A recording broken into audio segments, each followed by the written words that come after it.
Hello lovelies, welcome to my channel. Today I'm going to be doing a 3-month general reading for Taurus. Excuse me. So whenever I start a reading, I always make sure the door and the windows are, one door or a window is open, and I smudge. Smudging is a great way to create a sacred space, to clear out negativity, to put in a barrier of protection against any kind of negative sort of thing coming in. It's also just a really good way to kind of like clear and wipe your mind and sort of put you in a meditative, grounded state to begin your reading. If my lighter wants to.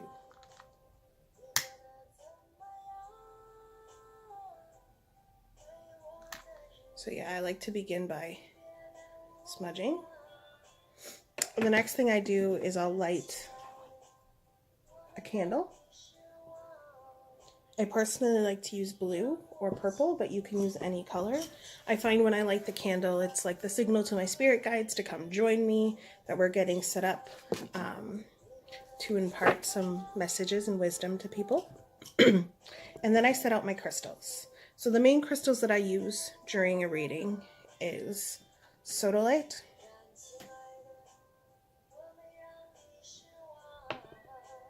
blue kyanite. I use those specifically because I find they help strengthen my connection between my intuition and my spirit guides and myself. I find them really strong and powerful oils, crystals that I really like to use. The next one I use is rose quartz.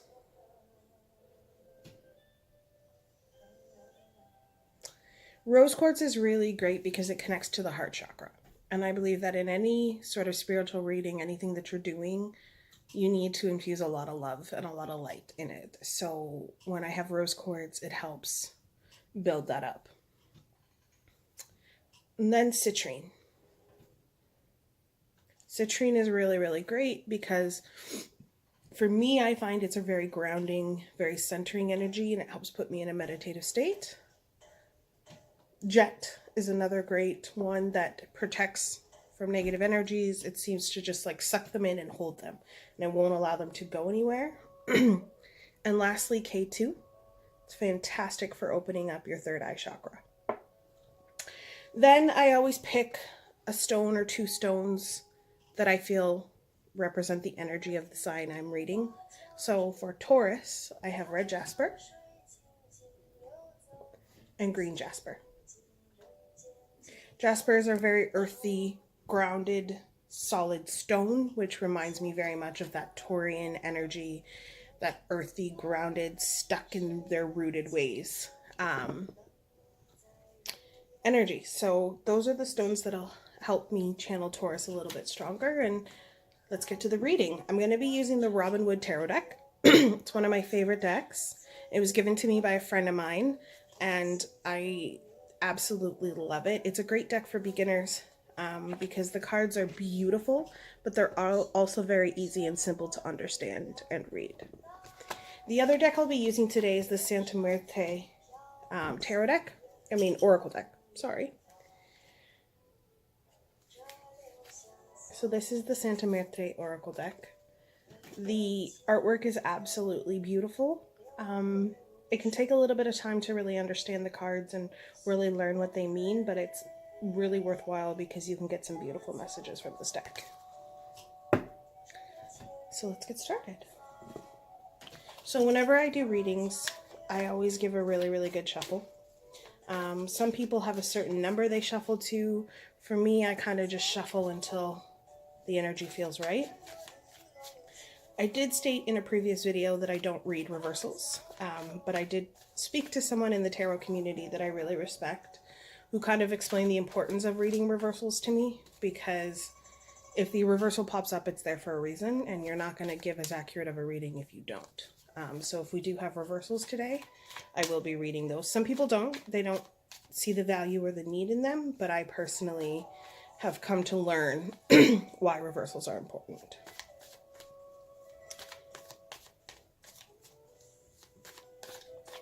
Taurus, Taurus, Taurus, Taurus. Taurus, Taurus, Taurus. I do cut my deck, but when I pull I pull by fanning out my cards and just grabbing whichever one feels appropriate.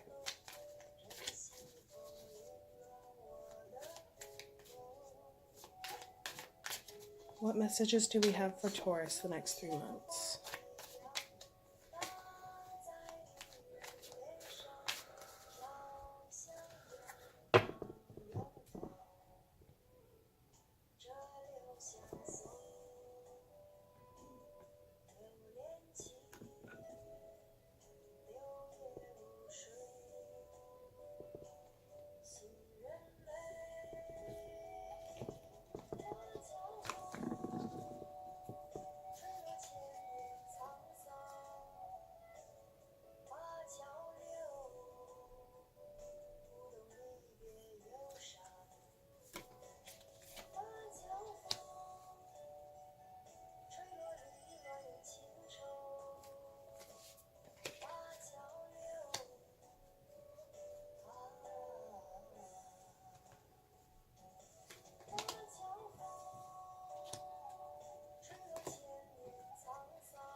Taurus, the next 3 months gonna be pretty intense. There's gonna be a lot in store for you. So this reading is probably gonna take a little bit of time because there's a lot of stuff we have to cover, and we still have to pull your oracle messages as well. So usually with these readings, things are kind of broken up into 2-week increments. But for the month of January, it's kind of all meshed into one. So the first card that I'm going to discuss is the Seven of Pentacles. So the Seven of Pentacles usually represents, to me, success, achievement, attainment, growth, development, basically making things happen. You've got the ability to make things happen, and things are going to start happening. Just focus. Why is this? Can't hold this card right. Here we go. Then we have the Sun, which again further reinforces that idea of achievement, success, happiness, love, warmth, light, making things happen. I feel like you have somebody in your life who maybe at times reminds you a bit of the Fool. Can be a little bit flighty, a little bit scattered, kind of a free spirit, kind of out there, kind of childlike. But there's qualities about this person that you haven't fully yet come to understand or realize how valuable they are. And I think the other side of this person is the Star, which is sort of this blend of past and present. They're pretty hopeful. They have an awareness of parts of life and the world that you maybe are closed off to, aren't very open to. I get the sense that this relationship is really deep. This card usually symbolizes marriage to me. I get the feeling that this relationship's pretty deep, it's pretty close, it's pretty intense. This could potentially be your soulmate. It may not, and this may not be a romantic person. This may just be a really good friend. But whatever the relationship is, whoever the person is, it's a deep, deep, deep bonding connection. It's also very fair and balanced, is the sense, in connection with these cards. And so you're entering into 2019 with a lot of really good and positive energy. It looks like, everything's falling into place the way it's supposed to.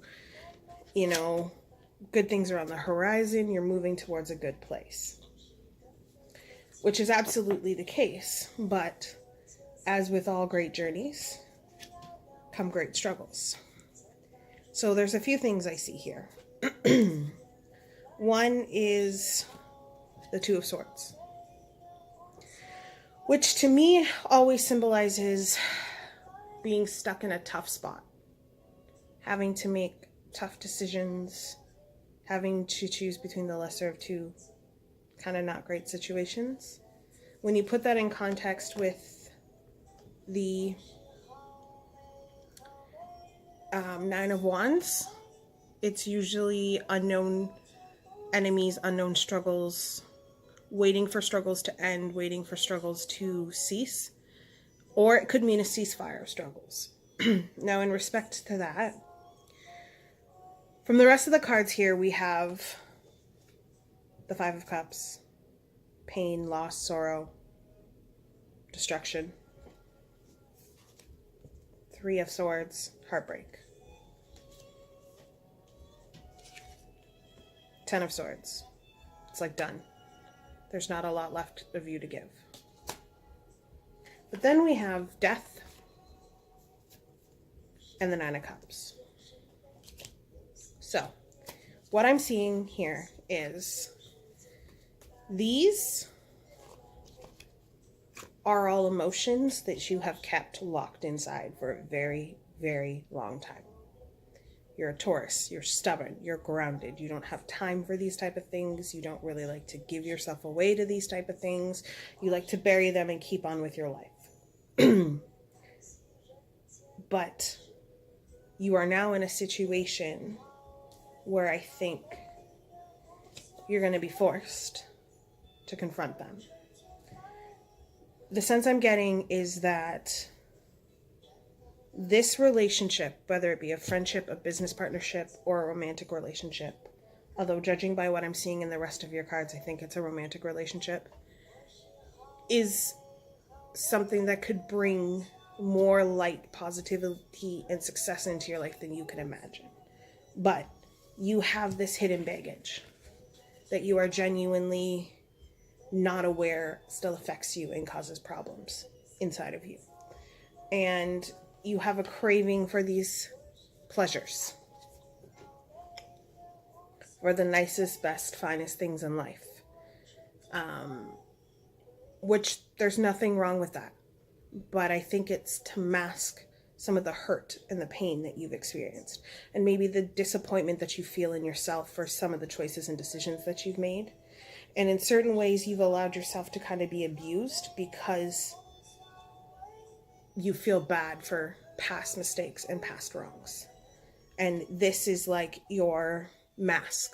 The desire for this nicest thing or this next thing or having this or more of this or doing this is the mask that hides all of these yucky, ugly, negative emotions of sludge. And now you're in this place where you have to make a choice. Do you just continue living with the mask and never reach your full passion, your full potential, your full worth? Or do you experience the death of your old self to experience the new transformation of the person that you could become if you finally deal with some of the stuff that you've buried for so long? So in January, you're coming in with all this positivity, light, happiness, energy. Moving into February is the time when you're going to start being challenged. The beginning of February is going to be a challenging time for you. I don't think it's external challenges, it's all internal. It's an internal emotional challenge that you are going through inside yourself. Wrestling with the decision of, do you start to face the stuff that you've buried and didn't want to deal with and thought that you'd handle but you hadn't? Or do you just keep doing what you're doing? If you do go through this process of rebirth and transformation, it brings us to the time of the Four of Cups and the Four of Swords, which to me both symbolize you've gone through this transformation. It's been exhausting and very radical and really, really taxing on you mentally, emotionally, physically, and spiritually. And now you're taking some time to rest, to seclude, to kind of pull back from the world, back from materialism, all these things, and just sort of to re-energize, to rebuild yourself, to regrow who you are, and to now figure out, who is this new person going to be? This new transformation, who am I now? Which rounds you out to the Wheel of Fortune in the beginning of March, which is basically now you're at this period of moving on. You've gone through the transformation, you've gone through the hard work, you've gone through the suffering. Now you're embracing this person that you're becoming, this person that you can be, and you're getting on with your life, for better or for worse. There's an end to the struggles, an end to the sorrow, and you're getting on with a truly happy, beautiful, positive life. And the person you're becoming is very well illustrated in the King of Cups,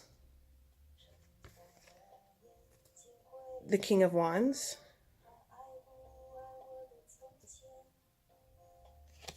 and the Emperor. This is a man of strength, of nobility, of power and care, protection, love, graciousness, kindness. This is a very strong, respectable man. Now, that doesn't necessarily mean that this is for men, because we also have the Queen of Cups and the Queen of Swords, which is an intensely intelligent, perceptive, strong, confident woman who knows herself, knows her family, knows who she is and who she should be and how she should be, and understands fully what she has to offer this world. I also think, as I'm going through this, that the Queen of Wands is quite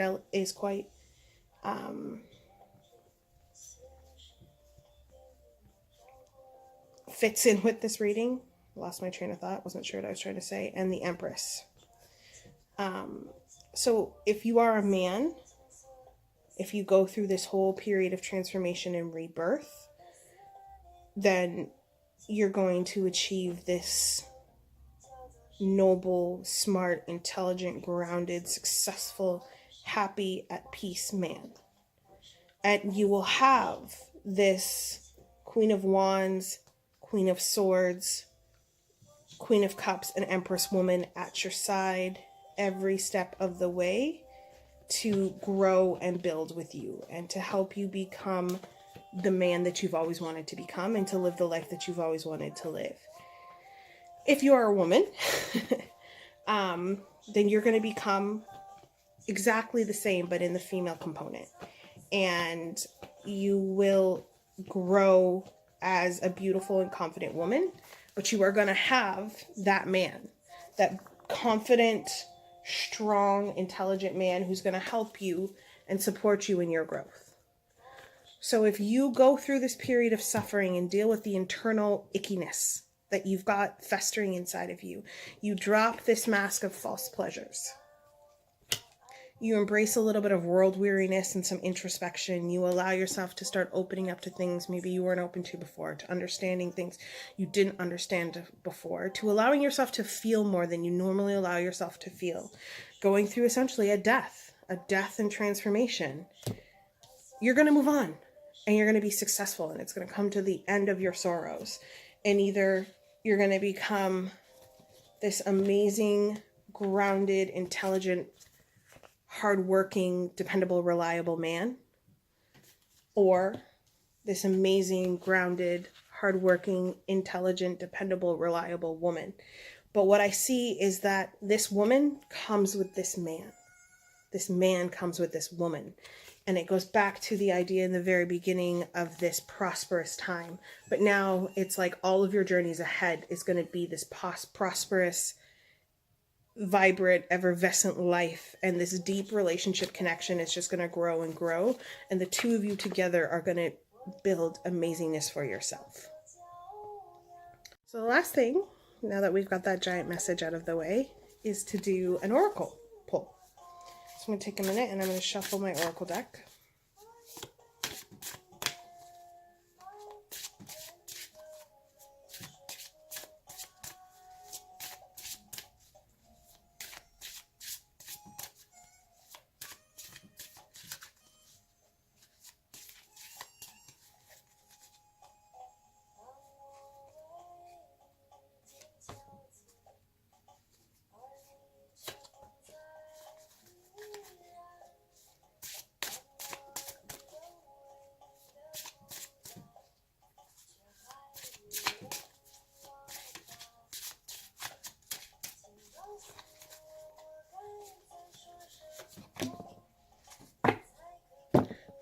So I've got 3 cards here that have jumped out at me for your overall message, which falls in line with the amount of cards that have been going through this reading. So the first one is memory. Yeah. So the memory card fits very well with this idea of rebirth, death, and transformation. There's a lot of probably negative memories, painful things from the past that have festered inside to create kind of a bit of a black rot. That is the emotional stuff that you need to kind of work through and weed out in order to achieve the highest amount of happiness and success that you're looking to achieve. The next one is intellect.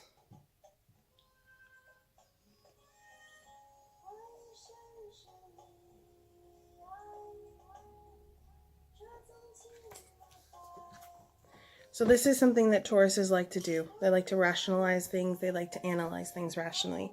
And this is actually a time where this will come in handy, for sure, in dealing with those past memories.